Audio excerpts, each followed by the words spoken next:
అసలు first thing 'Ram Nandan' lover తనతో "నువ్వు ఐఏఎస్ అయితే లవ్" అని అనంది చూసారో, ఏం బొక్కలో రైటింగ్ అండి బాబు అని అనిపించింది అక్కడే. కాదు, సివిల్ సర్వీసెస్ అంటే స్కూల్‌కి సివిల్ యూనిఫార్మ్ ఏసుకెళ్ళి అమ్మాయికి పోజ్ ఇవ్వటం అనుకుంటున్నారా ఏంటండి? నా లవర్ కోసం, నా పక్కింటి నేబర్ కోసం. ఏంటిది?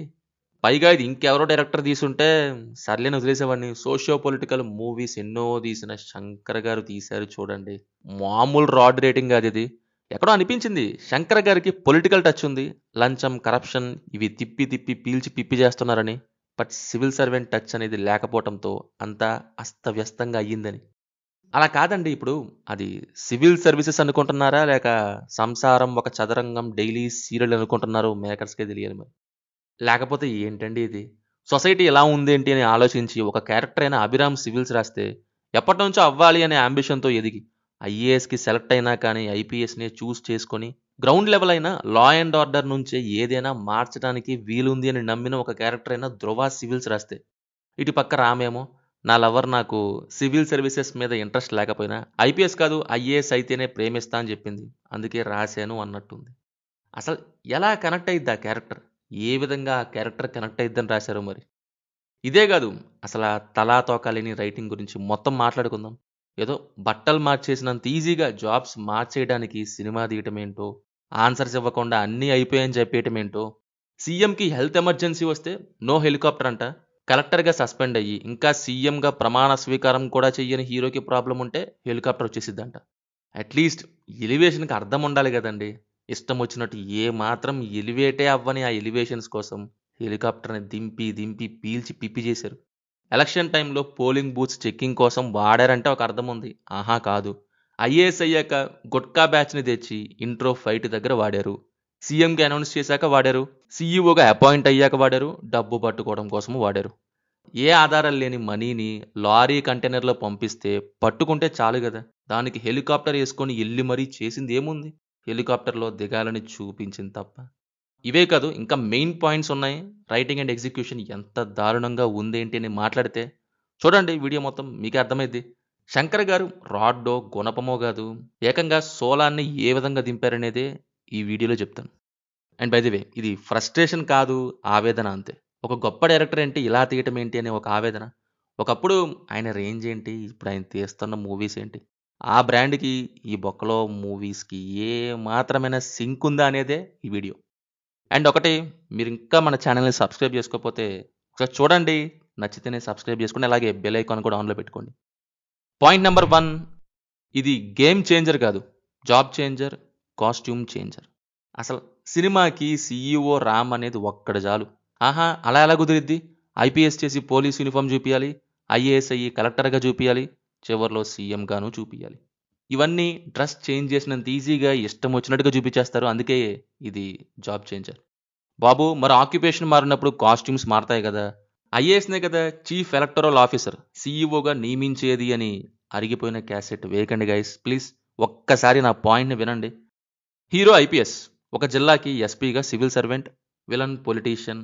సినిమాని రన్ చేయలేరా? సరే హీరోయిన్ కోరిక మేరకు హీరో ఐఏఎస్. ఒక జిల్లాకి కలెక్టర్‌గా సివిల్ సర్వెంట్, విలన్ పొలిటీషియన్. సినిమాని రన్ చేయలేరా? సరేనండి ఇవేవీ గాదు. Hero IAS. కొంత ఎక్స్‌పీరియన్స్ అయ్యాక ఎలక్షన్స్ టైమ్‌కి సీఈఓగా నియమించబడ్డాడు.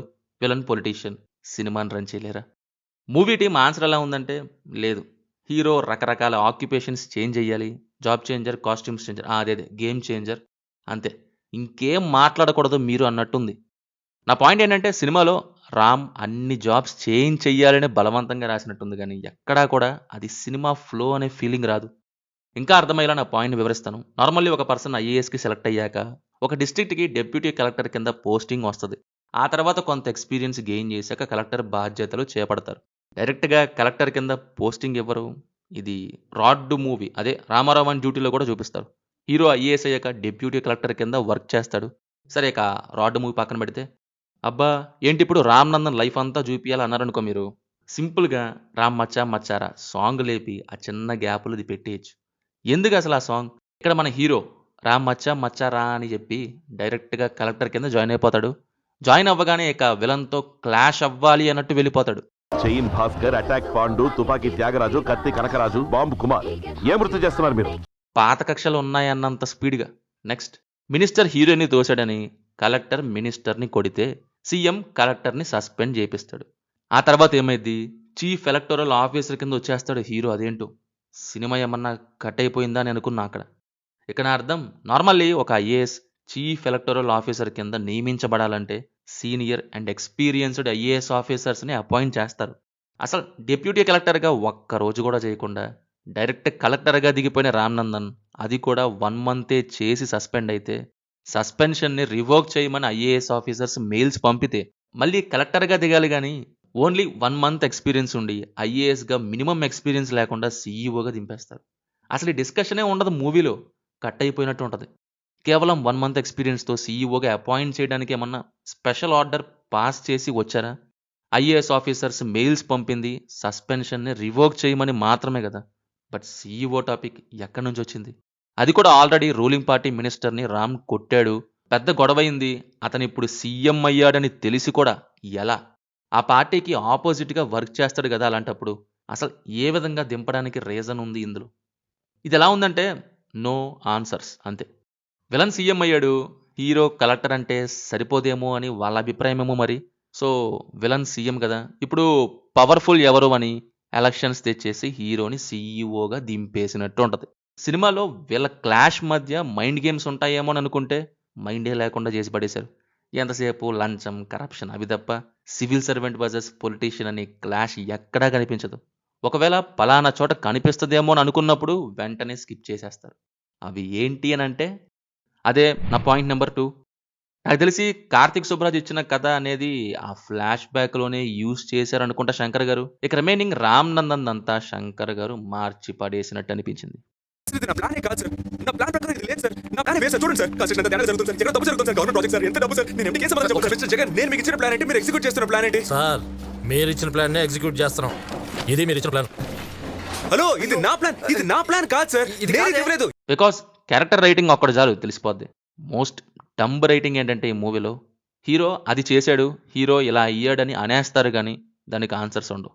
ఇంకా విలన్ ఏదన్నా పాయింట్ తెచ్చాడనుకో అబ్రకదబ్రా అని చెప్పి పాయింట్ స్కిప్ చేస్తారు. సినిమా అంతా ర్యాండమ్ సీన్స్ లాగా ఉంటాయి. Scene to scenes connections miss అయిపోతాయి.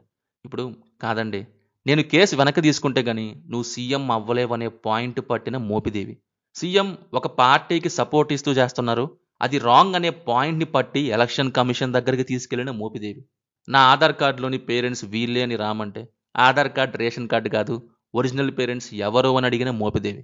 ఎప్పుడు 2000 తీసుకునే వాళ్ళు ఇప్పుడు 20,000 అడుగుతున్నారంటే తేడా ఇరుక్కు అని తెలియదంట, పనిచేస్తాడంట. 20,000 అడిగితే ఏమంటారో తెలుసా అండి? నీ ఒక్క ఓటు కోసం 20,000 ఇవ్వాలా, పక్కకెళ్ళి ఆడుకోమ్మా అంటారు.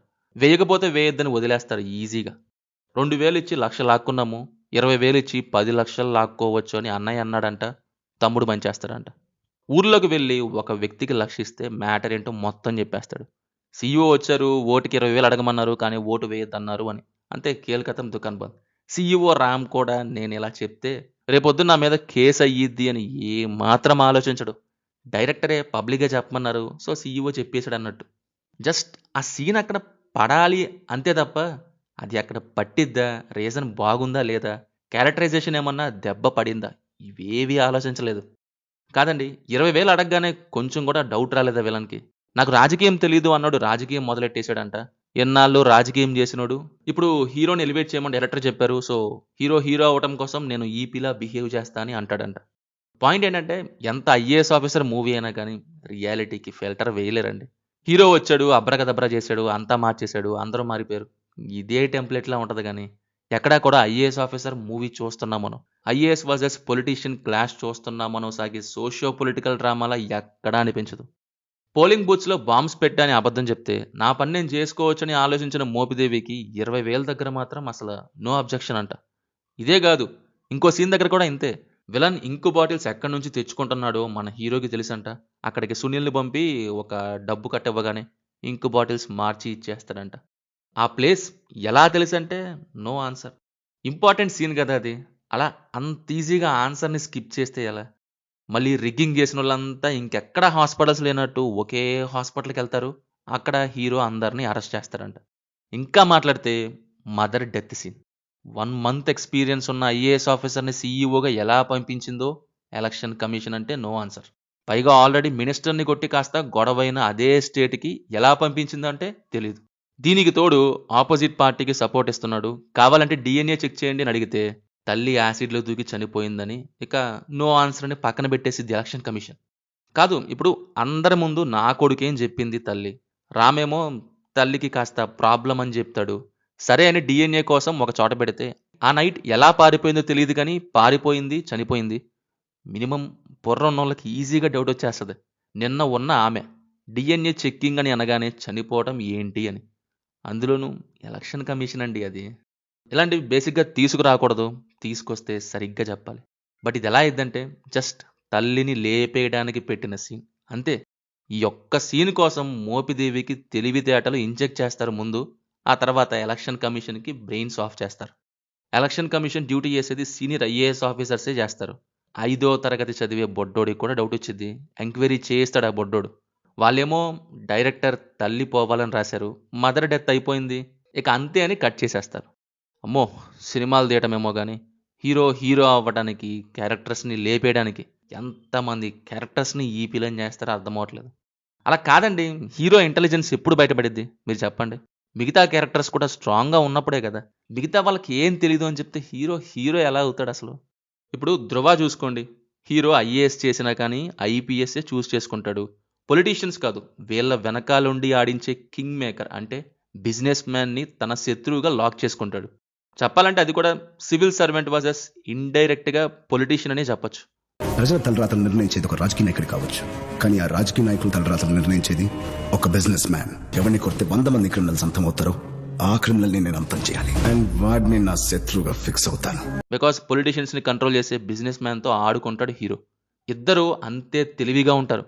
ఇక ఈ సినిమాలోకి వస్తే మన హీరో రామ్ వాళ్ళందరికీ ఓటుకి 20,000 రుచి అంటే ఏంటో చూపిస్తాడు నీట్గా. అది ప్రజల డబ్బు కాబట్టి ప్రజలకి ఇచ్చాడు, ఇక నుంచి మంచిగా రూల్ చేస్తాడు, సీఎం అయ్యాడు కదా అని సినిమాలో చూపించింది నాకు చెప్పకండి గైస్. ఆకీస్ పాకని చూపించారు, బట్ ఆ పాక్ ఎలా అయ్యిద్ది అనేది నా పాయింట్ ఇక్కడ. డబ్బు ఒకసారి అలవాటైతే పోదు, అందుకనే డబ్బు ఇచ్చే కిక్కే వేరు అని అంటుంటారు. నీట్గా వాళ్ళ లైఫ్స్ వాళ్ళు గడిపేవాళ్ళు. ఏదో 2,000 తీసుకొని కొత్త బట్టలు కొనుక్కునే వాళ్ళమని అన్న వాళ్ళకి 20,000 చూపించవు. వాళ్ళు ఈసారి కూడా 20,000 కోరుకుంటారు. ఏదన్నా ఒకసారి మొదలైతే అది పెరగడం తప్ప ఆగదు. అందుకే అంటారు, పంటకి పురుగు పడితే ఇనీషియల్ టైంలోనే ఏదైనా చెయ్యాలి, అలా చూస్తూ ఉంటే మొత్తం అయిపోద్ది. అలాంటి చోట రామ్ ఏం చేశాడంటే ఉన్నవి సరిపోన్నట్టు ఎక్స్ట్రా యాడ్ చేశాడు. అలా చేసి బయట ఎంత క్లీన్ చేసినా లోపల డ్యామేజ్ అవుతూనే ఉంటుంది. ఎగ్జాక్ట్లీ అదే అనిపించింది మూవీ చూస్తున్నప్పుడు నాకైతే.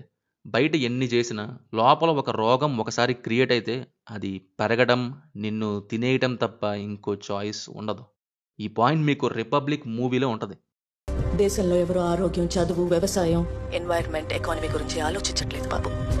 వాళ్ళ ఆలోచన అంతా కేవలం కులం, మతం, ఆ పూట అవసరాలకే పరిమితం. మారే ఉద్దేశం వాళ్లకు లేదు, మార్చే ఉద్దేశం మాకు లేదు. ప్రతి ఫెయిలియర్ మనల్ని రియాలిటీకి దగ్గర చేస్తుంది. వ్యవస్థ అంత సులువుగా మారదు బాబు. ఈ వ్యవస్థ ఎప్పటికీ మారదు బాబు. అది one of the best movie, true to రియాలిటీగా ఉంటుంది ఆ మూవీ. ఈ సినిమాలో కూడా అప్పన్న ఇది తెలిసే అసలు డబ్బు జోలికే వెళ్ళకూడదని అనుకుంటాడు. డబ్బు మనిషిని మార్చేస్తుంది అని, మార్చాలి కానీ డబ్బు యూజ్ చెయ్యకూడదు అని. దాన్ని యూజ్ చేసి మార్చాలని ట్రై చేస్తే నీ పక్కన ఉన్నోళ్ళు మారిపోవటమో, ప్రజలు మారిపోవటమో, నువ్వు అయిపోవటమో తప్ప ఇంకోటి లేదు అని. చివరిలో కూడా అదే అంటాడు, ఈ రాజకీయం అన్నీ వదిలేసి ప్రజల సమస్యల కోసం పోరాటం చేద్దాం, అది చాలు మనకి అని. మనిషి అంటే పోరాటం, రాజకీయం అంటే డబ్బు అని క్లియర్ స్టేట్మెంట్ ఇస్తాడు. అసలు రామ్ నందన్ అప్పన్న కథ విన్నాడో లేదో మరి. శివాజీ, అపరిచితుడు, వాటన్నిటిలో మీరు మీలాగే ఉన్నారు కదండి. ఇందులో ఏమైంది సార్? ట్రాక్ మొత్తాన్ని మార్చేశారు. ఒక పర్సన్ని లాక్ చేయాలంటే అతను ఎంత బ్యాడో అనేది చూపించాలి ప్రజలకి. ఆపోజిట్ పర్సన్ యొక్క ఎలక్షన్ ప్రచారాన్ని, డబ్బుని ఖతం చేస్తే కాదు కదా అది. అది సివిల్ సర్వెంట్ వర్సెస్ పొలిటీషియన్ అన్నట్టు లేదు, జస్ట్ సివిల్ సర్వెంట్ అన్నట్టు ఉంది. అయినా ఎలక్షన్ టైంలో గవర్నమెంట్ వెహికల్స్ పొలిటీషియన్స్కి వర్క్ అవ్వవు అనేది కూడా పొలిటికల్ పర్సన్స్కి తెలియదని రాశారు చూడండి. గ్రేట్ శంకర్ గారు, మీరు విలన్కి బుర్ర ఉందా లేదా? ఎటో ఒకవైపు ఉండండి, ఎందుకు ఇష్టం వచ్చినట్టు అటు ఇటు దూకుతున్నారు మరి? ఉంటే అటు ఉండండి, లేకుంటే ఇటు ఉండాలి. 2-3 చోట్ల తెలివిగల ప్రశ్నలు వేస్తాడు, హీరో సైడ్ నుంచేమో ఎలాంటి ఆన్సర్ ఉండవు. ఇక 2-3 చోట్ల లైక్ 20,000 అడగండి, హెలికాప్టర్ వాడినందుకు ఫైన్ అని చెప్పి వీళ్ళని డమ్మీ చేస్తారు. పాయింట్ నెంబర్ 3, 2 రోజుల ముందు పరిచయమైన అమ్మాయి కొండపైన ఒక పార్క్ తీసుకెళ్ళి ఒక పెద్ద లెక్చర్ బీకిద్ది. నీ కోపంలో న్యాయం ఉంది రామ్, ఆ కోపాన్ని ఎగ్జిబిట్ చేయొద్దు, ఎగ్జిక్యూట్ చెయ్యాలి అని. సో ఐఏఎస్ చెయ్యి, ఐపీఎస్ వద్దు. ఐపీఎస్ అయితే ఎన్కౌంటర్ చేసుకుంటూ పోతావు, ఐపీఎస్ అయితే నో లవ్, ఐఏఎస్ అయితే లవ్ అని అంటది. ఇక మన రామ్ బ్రో కష్టపడి 6 మార్కులతో మిస్ అయ్యి ఐపీఎస్ అయ్యి ఆ తర్వాత ఇంకా కష్టపడి మళ్ళీ రాసి ఐఏఎస్ అవుతాడంట. అలా కాదు రామ్ బ్రో, ఎవరైనా సరే రామ్ నందన్ అనేది నీ personal life, IAS Ram Nandan నీ ప్రొఫెషనల్ లైఫ్. ఆమెమో ఐఏఎస్ రామ్ నందన్ అయితేనే ఇష్టం అంట. అదేంటి, కలెక్టర్ ఆఫీసులో పలానా పర్సన్ మంచివాడు అన్నట్టుంది, కానీ ఇక్కడ నిన్ను నీలాగా లవ్ చేస్తున్నట్టు ఎక్కడుంది బ్రో?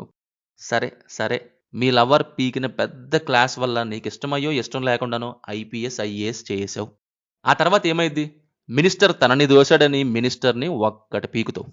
అప్పుడు వచ్చి నన్ను ముట్టుకుంటే కొడతావని తెలుసు, అది కూడా కలెక్టర్ పొజిషన్లో ఉండి కొట్టావు చూడు. ఫస్ట్ టైం నీ కోపం నాకు నచ్చింది అని అంటది. ఇంకోటైతే ఏం చేస్తాడు తెలుసా, ఇదిగో అమ్మాయి, ముందేమో నాకు కోపం ఇష్టం లేదు అన్నావు, అదేదో ఎగ్జిబిట్ చేయొద్దు ఎగ్జిక్యూట్ చెయ్యని అన్నావు, ఐఏఎస్ఏ అవ్వు అని అన్నావు. ఇప్పుడు ఐఏఎస్ అయ్యి ఒక మినిస్టర్ని కొడితే ఓ పక్క సస్పెండ్ అయ్యి నేను బాధలో ఉంటే నా కోపం నచ్చింది అని అంటావా? ఎలా ఉందేంటి ఈమె అని అనుకుంటాడు. అంటే ఇప్పుడేంటి, నిన్ను తోసినందుకు కొట్టాడు కాబట్టి కోపం నచ్చిందన్నావు, అదే వేరే వాళ్ళని తోసినప్పుడు కొట్టుంటే నువ్వేం మారలేదు రామ్, నీ కోపం వల్ల ఇదంతా అయింది అనేదేమో. ఈమెను టచ్ చేస్తే ఐఏఎస్ రామ్ నందన్ మినిస్టర్ని కొట్టినా ఆ కోపం ఓకే, అదే కాలేజ్లో వాడెవడో వేరే అమ్మాయితో అసభ్యకరంగా బిహేవ్ చేశాడని స్టూడెంట్ రామ్ నందన్ కొడితే ఆ కోపం ఇష్టం లేదు. సో ఇక్కడ అర్థం ఏంటంటే ఈమెకి ఐఏఎస్ పిచ్ ఉన్నట్టుంది. నాకు ఐఏఎస్ఏ భర్తగా వస్తాడని తన ఫ్రెండ్ దగ్గర ఛాలెంజ్ ఏమైనా చేసిందేమో. కాదు, ఇప్పుడు ఐఏఎస్ అయ్యి కలెక్టర్ అయ్యి అడ్మినిస్ట్రేషన్ని రన్ చేసి ఒక హానెస్ట్ పోలీస్ ఆఫీసర్ కావాలి అన్నది కదా. చివరిలో సీఈఓగా రిజైన్ చేసి సీఎం అవుతాడు. ఏం మాట్లాడదు ఈమె. ఆమె ఐఏఎస్ చేసి ఒక ఆఫీసర్ అయితే లవ్ అని అంటది, మనోడు పొలిటీషియన్ అవుతాడు చివరిలో. మరి హలో దీపికా మేడం, పొలిటీషియన్ ఓకేనా? మరి ఐఏఎస్ పొజిషన్ నుంచి రిజైన్ చేసాడు రామ్, ఆన్సర్ లేదే. మరి సీఎం తలుచుకుంటే ఎన్కౌంటర్స్ చేయటం కాదండి, ఎన్కౌంటర్స్ చేయించేస్తారు కూడా వితౌట్ ప్రూఫ్స్. ఓకేనా? మరి అంటే సీఎం పొజిషన్ కదా, ఐఏఎస్లని ట్రాన్స్ఫర్ చేయించే పవర్ ఉందని, సో ఓకే అనేసి అన్నట్టుంది. కోపంతో మినిస్టర్ కొట్టే ఐఏఎస్ రామ్ బేసిక్గా ఆమెకి నచ్చకూడదు. బట్ ఎందుకు నచ్చాడు, నీ కోసం కొట్టాడు కాబట్టి. ఐఏఎస్ అయితేనే ఓకే అన్నావు, ఇప్పుడు రిజైన్ చేసి సీఎం అయినా ఓకే అంటావు. ఎందుకు, ఐఏఎస్ కంటే సీఎం బెటర్ కాబట్టి. అండ్ ఈ మొత్తానికి ఒక వర్స్ట్ లాజిక్ చెప్పేది డాక్టర్ దీపిక. నార్మల్ రామ్నందన్ అయితే కోపం చూపిస్తే నీకు నీ ఫ్యామిలీకి ప్రాబ్లం అయింది, అదే అధికారిగా కోపం చూపిస్తే తప్పులు సరిచేయచ్చు, ఒక వాల్యూ ఉంటుంది అని అంటది. అబ్బా, ఇక్కడ చూసారు డైలాగ్ ఎలా ఉందో. నార్మల్ రామ్నందన్ దగ్గరేమో నీకు నీ ఫ్యామిలీకి ప్రాబ్లం అనే మాట వాడింది, కానీ అధికారి పొజిషన్ దగ్గర మాత్రం అది మాట్లాడకుండా వేరేది మాట్లాడేశారు. థియేటర్లో వినలేక సచ్చా క్లాస్. పోనీ అది నిజమా అంటే కాదు. మినిస్టర్ని కొట్టిన మరుక్షణం సస్పెండ్ ఆర్డర్ వచ్చింది, వేసేయడానికి స్కెచ్ కూడా వేశారు. ఆ తర్వాత తల్లి కూడా చనిపోయింది. ఏ అధికారి పొజిషన్లో ఉండి హీరోకి హీరో ఫ్యామిలీకి ప్రాబ్లం రాలేదా? ఏదో ఆ ముసలైన చివరి నిమిషంలో సీఎం అని అన్నాడు కాబట్టి సరిపోయింది, కానీ లేకుంటే ఐఏఎస్గా కోపం చూపించినందుకు ప్రాణమే పోయేది. సో స్టూడెంట్ అయినా ఐఏఎస్ అయినా ఒక్కటే జరిగేది. So doctor Deepika wrong prescription రాశారు, మీ రీసెర్చ్ అంతా రాంగ్ అండి. Point number 4, writing, direction and budget. మొన్న ఒక వీడియోలో శంకర్ గారు అన్నారు, గేమ్ చేంజర్ ప్రొడక్ట్ నాకు సాటిస్ఫాక్షన్ లేదు. యాక్చువల్గా సినిమా తీసింది 5 hours లాంగ్, కానీ ఫైనల్ కట్లో మంచి షార్ట్స్ మిస్ చేశాను అని అనిపించిందని అనడం జరిగింది. అంటే 5 hours వీడియో రావడానికి 400 crores యూస్ చేశారు. అదే ఎంత తీయాలో ముందే ఫిక్స్ అయ్యి ఉంటే 200 to 250 crores అయ్యేది. యాక్టర్స్ యొక్క డేట్స్ దగ్గర నుంచి టెక్నీషియన్స్ వర్క్ వరకు అన్నీ తగ్గేవి. సో బడ్జెట్ కూడా తగ్గేది. అయినా నాకు అర్థం కాదు, కేవలం సాంగ్స్కి ఎందుకండి అంత ఖర్చు పెడుతున్నారు అని. 65 crores ఖర్చు పెట్టారు. సినిమాలో రైటింగ్ ఉండి సాంగ్స్కి పెడితే no problem, but important thing అనే రైటింగ్కి ఇవ్వని ఇంపార్టెన్స్ సిట్లేసి తీసి ఈ సాంగ్స్కి ఎందుకు? రియల్ లొకేషన్స్లో అయినా సరే అంత ఖర్చు పెట్టే అవసరం ఏముందండి ఈ కాలంలో? ఎందుకో చెప్తాను. ఒకప్పుడంటే మన దగ్గర ఆన్లైన్ ఎంత హెవీగా ఉండేది కాదు. ఇప్పుడు యూట్యూబ్లో ఏ లొకేషన్స్ చూడాలన్నా కానీ హై క్వాలిటీతో మంచి కెమెరా మూమెంట్స్తో రిలాక్స్ అయ్యేలాంటి ఎక్స్పీరియన్స్ ఇస్తున్న వీడియోస్ ఎన్నో ఉన్నాయి యూట్యూబ్లో. రిలాక్సింగ్ విజువల్స్ అండ్ లొకేషన్స్ అని ఎన్ని వీడియోస్ ఉంటాయి, గంటలు ఉంటాయి. సో రోబో వరకు శంకర్ గారు ఆ కొత్త కొత్త లొకేషన్స్ని కానీ హెవీ సెట్స్ని యూజ్ చేయడం బాగుంది. బట్ ఇప్పుడు కేవలం వాటి కోసం అక్కర్లేదు, ఆ డబ్బేదో రైటర్స్ని పెట్టుకొని వాళ్ళకి ఇవ్వండి. ఓ మర్చిపోయా, మన దగ్గర రైటర్స్ కనుమరుగైపోయారు కదా. ఇప్పుడు అందరూ డైరెక్టర్స్ అయిపోయారు మన దగ్గర. స్పెసిఫిక్గా రైటర్స్ అంటూ లేరు మన దగ్గర. బట్ స్టిల్ సాంగ్స్కి అంత పెట్టే బదులు డైరెక్టర్స్కే కాస్త ఎక్కువ ఇచ్చి రైటింగ్ వర్క్ చేయమంటే చేయరా అండి? 10 crores పెట్టి తీసిన ఒక సాంగ్ని థియేటర్లో వేయలేదు కూడా ఫస్ట్ డే. ఆ 10 crores-తో ముగ్గురు పొటెన్షియల్ ఉన్న మంచి రైటర్స్ని పెట్టుకుంటే బాగుండేది. ఈ సినిమాలో వివేక్ అనే లిరిసిస్ట్ని ఎడిషనల్ స్క్రీన్ ప్లే కింద తీసుకున్నారు. ఆయన వర్క్ చేసిన వారిసు అండ్ మారన్ మూవీస్ చూసి కూడా తీసుకున్నారంటే మూవీ టీంకి ఒక దండం. Brother, it's not a joke, brother. ఫ్రీగా వర్క్ చేశారేమో మరి ఆయన. అంతే మరి, రైటర్స్కి డబ్బులు ఇస్తే కొంచెం ఇస్తారు. ఫ్రీగా అంటే ఎవరండి చేసేది? సరే, మన దగ్గర వాళ్ళు కాకపోయినా వేరే ఇండస్ట్రీస్ నుంచి మంచి రైటర్స్నైనా తీసుకోవచ్చు. ఆర్ కొత్త వాళ్ళనైనా తీసుకోవచ్చు రీసెర్చ్ చేసి. మూవీ ఆడిందని బట్టి పర్సంటేజ్ అంటే కసిగా రాసే ఛాన్స్ ఉంది. ఆహా ఇవేం కాదు, నేనే మెయిన్ అవ్వాలి, క్రెడిట్స్ అంతా నాకే రావాలి అని కూర్చుంటే కష్టం. ఆల్రెడీ లాస్ట్ 3 ఫిలిమ్స్ చూసిన తర్వాత చాలామంది ఇదివరకటి శంకర్ మూవీస్ లేట్ సుజాత గారి వల్లే అలాంటి అవుట్పుట్ వచ్చాయని అనుకుంటున్నారు. ఇంకో 2 గనక ఇలాగే పడితే శంకర్ గారిది ఏం లేదు, సో సుజాత రైటింగ్లోనే పవర్ ఉందని బ్లైండ్గా ఫిక్స్ అయిపోతారు జనాలు. ఆ స్టేజ్కి రానివ్వకండి అయ్యా ప్లీజ్. ఇదంతా చెప్పడానికి నువ్వెవడరా? ఆయన శంకర్ ఫిలిమ్స్కే వంకలు పెట్టేంత వాడివా అని అన్నారు అనుకో. ఇదిగో ఏది బాగాలేదో చెప్పకే ఇలా ఉన్నాయి మరి ఈ లాస్ట్ 3 ఫిలిమ్స్. చెప్పం దాచుకుంటామంటే దాచుకోండి, నాకేం నష్టం లేదు. నేను మాత్రం దాచుకోను, చెప్పేస్తా. అయినా దాచుకోవడం వల్ల ఏం ఉపయోగం ఉందండి? గుడ్లేమైనా పెడతాయా? ఏం లేదు, చెప్పండి, నేను కూడా దాచుకుంటా. మొన్న ఒక 10-20 కామెంట్లు ఇవే, శంకర్ మూవీస్కి కామెంట్ చేసేవాడివా అని. డైరెక్టర్ మీద అభిమానం ఉన్నోడు బయటికి చెప్పేస్తాడు, కాజ్ ఆయన వర్క్కి బ్యాడ్ నేమ్ రాకూడదని. దాచుకుంటున్న వాళ్ళ వల్లే ఫిల్మ్ మేకర్స్ డౌన్ అయిపోతారు. ఇంకా నిజం చెప్పాలంటే హీరో పక్కన అండ్ డైరెక్టర్ పక్కన సినిమా తీసే టైంలో భజన బ్యాచ్ కాకుండా ఉన్నది ఉన్నట్టు చెప్పేవాళ్ళు ఉంటే సినిమా ఇండస్ట్రీలో 5% గుడ్ ఫిలిమ్స్ కాదు, ఒకప్పట్లాగా 20% గుడ్ ఫిలిమ్స్ వస్తాయి. ఎనీవే, గేమ్ చేంజర్తో one of my favourite directors Shankar garu change అవుతారని భావిస్తున్నా. అసలు ఇంకా చెప్పాలని ఉంది సినిమా గురించి. చేతికి పెద్ద బొక్క పడ్డా కానీ తోపు లెవెల్లో కొట్టచ్చని, సల్ఫ్యూరిక్ యాసిడ్లో స్నానం చేయడానికి ఒక క్యారెక్టర్ ఎన్నాళ్ళు బ్రతికుందని. అమ్మో, తలుచుకుంటేనే బుర్ర పోయేలా ఉంది నాకు. ఇవి మేజర్గా సినిమా డిసప్పాయింట్ చేయడానికి కారణాలు అని నా అభిప్రాయం. మీరేమంటారు? అండ్ ఇంకోటి, కొంతమంది అంటున్నారు సోషల్ మీడియాలో ఐఏఎస్ ఐపీఎస్ మూవీస్ ఎందుకు చూస్తారులే, అదే స్మగ్లింగ్ మూవీస్ అయితే చూస్తారు అని. ఏంటండి ఇవన్నీ కొత్తగా? డిఫెండ్ చేసుకోవాల్సింది సినిమా రైటింగ్ నుంచో క్యారెక్టర్ నుంచో, బట్ ఇలాంటివి కాదు. రవితేజాస్ రాడ్ మూవీ, అదే రామారావు ఆన్ డ్యూటీలో కూడా హీరో ఐఏఎస్. మరి అప్పుడెందుకు ఈ స్టేట్మెంట్ యూజ్ చేయలేదు? ఓహో, అది ఆయన సినిమా, ఇది మీ హీరో సినిమా కాబట్టే. రేపొద్దున ఇదే హీరో ఇదే డైరెక్టర్ గ్యాంగ్స్టర్ మూవీ తీశారనుకోండి, అప్పుడు ఏమంటారు? నేనైతే విలన్ మూవీస్ తీసినా చూస్తా. ఇది సంగతి. గేమ్ చేంజర్ పరంగా వాట్ వెంట్ రాంగ్ అని మీరేమనుకుంటున్నారో కింద కామెంట్లో మాతో తప్పకుండా షేర్ చేసుకోండి. వీడియో నచ్చితే లైక్ చేయండి అండ్ అలాగే ఛానల్ని సబ్స్క్రైబ్ చేసుకోవడం మాత్రం మర్చిపోద్దు. Will meet in next video. Thank you. జై హింద్.